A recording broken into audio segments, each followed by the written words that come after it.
For 10,000 years, humanity had a deal with the planet. A stable climate allowed us to plant seeds, build cities, and grow entire civilizations.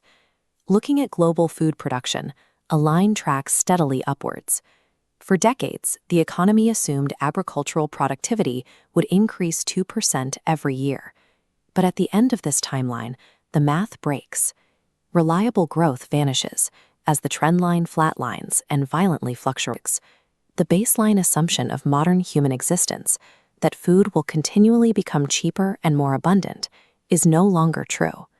We're already feeling the symptoms at the grocery store. When disease outbreaks like bird flu disrupt supply chains, supermarket shelves go entirely bare, and prices instantly multiply. Food inflation is becoming a permanent, stubborn fixture of the global economy.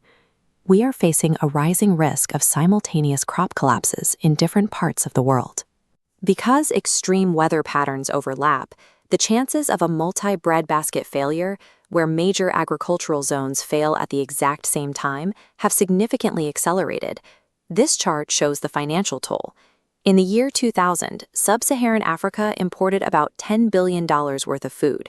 By 2025, that bill is projected to hit $100 billion. This intense reliance on imports exposes rapidly growing coastal megacities to incredible risks. Millions of people in these dense urban centers depend almost entirely on international commodity ships arriving on schedule. History shows that rising food prices are the fastest way to destabilize a society. In the global south, this scarcity drives widespread hunger and mass migration. In wealthier nations, it can upend entire political systems. Food scarcity acts as a primary engine of global instability. If we magically eliminated all fossil fuels today, global temperatures would still push past the critical 1.5-degree limit. The global food system alone produces enough methane, nitrous oxide, and land degradation to easily breach that boundary. Looking at global resource usage, the scale is staggering. Agriculture withdraws 70%. Without that organic structure, the soil loses its ability to hold green water, the crucial moisture trapped underground that plant roots depend on. As that green water vanishes, the soil dries out and above-ground vegetation crisps. The entire landscape becomes primed for ignition, leading to massive wildfires and accelerating desertification. Above the soil, rising temperatures and humidity allow fungal diseases and pests to migrate into new latitudes. Currently, these pathogens wipe out 40% of global crops every single year. Historically, plant breeders could adjust crops to handle a steady rise in temperature. But because the intervals between extreme climate events are shrinking so rapidly, traditional plant breeding simply cannot keep pace with the changes. Farmers are trapped in an accelerating chess game against nature. The climate is rewriting the rules much faster than human agriculture can adapt to them. One way out involves looking backward.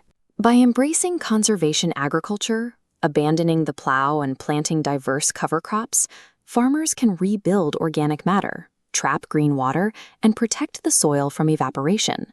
At the other end of the spectrum is the biorevolution. Using artificial intelligence, scientists have recently mapped the three-dimensional structures of 280 million proteins, allowing us to engineer crop resilience at an unimaginable speed. We can now engineer plants to protect themselves. By linking a plant's immune response to a fluorescent protein, a soybean crop under fungal attack can physically light up, sending an optical signal straight to orbital satellites, weeks before human eyes can spot the symptoms. We're also finding immense efficiency in fungi. Cultivating mushrooms provides a massive yield of high-quality protein by feeding strictly on agricultural waste residues, requiring absolutely zero additional land.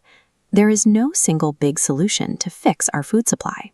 Survival requires a mosaic, combining ancient ecosystem management with futuristic biological engineering.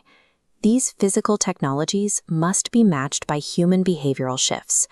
We need to transition toward flexitarian diets with less reliance on intensive livestock, and we have to eliminate the 30% of the global food supply that currently goes to waste.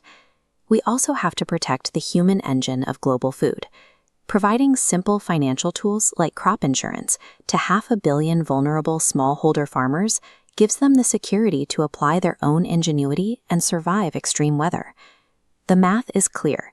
If we combine the global energy transition with healthier diets, reduced waste, and sustainable farming practices, we can successfully push humanity back into a safe planetary operating space within the next 30 years. The planet's 10,000-year guarantee was broken by a system that exhausted its own environmental foundation. But by deploying this mosaic of solutions, we can bring agriculture back into a sustainable cycle, securing our food supply while stabilizing the climate that supports it.